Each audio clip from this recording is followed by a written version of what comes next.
सबभन्दा पहिला यसरी निकाल्ने यसमा चाहिँ सकेसम्म यसमा भएको पानी चाहिँ नरहोस् यसमा पानी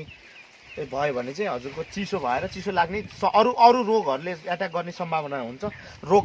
लागेर औषधि गर्नभन्दा रोग लाग्नै नदिन चाहिँ धेरै राम्रो हुन्छ यो हुन त हाम्रो यो एजोला सफाइमा छ तर तैपनि धेरै ठाउँमा चाहिँ एजोला धेरै सफा ठाउँमा नहुन सक्छ त्यसलाई चाहिँ एकचोटि हजुरले यसरी सफा गरेर एकचोटि यो सफा पानी हालेर यसलाई एकचोटि पानीबाट निकाल्नुपर्छ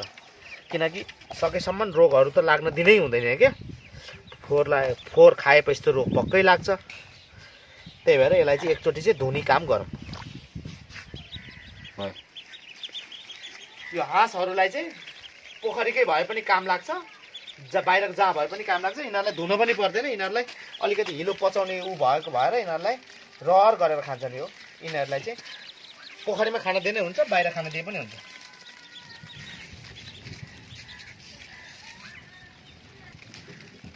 यो सफा छ अहिले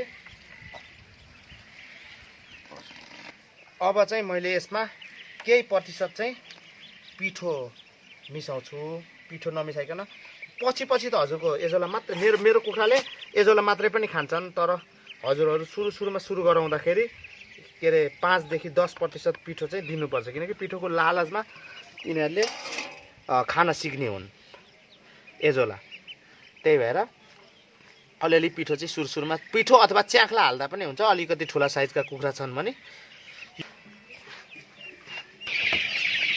अब मेरो चाहिँ एजोला खुवाउने तयारी भइरहेको छ है साथीहरू अघि हामीले मिक्स गरेको एजोला यही हो पिठोमा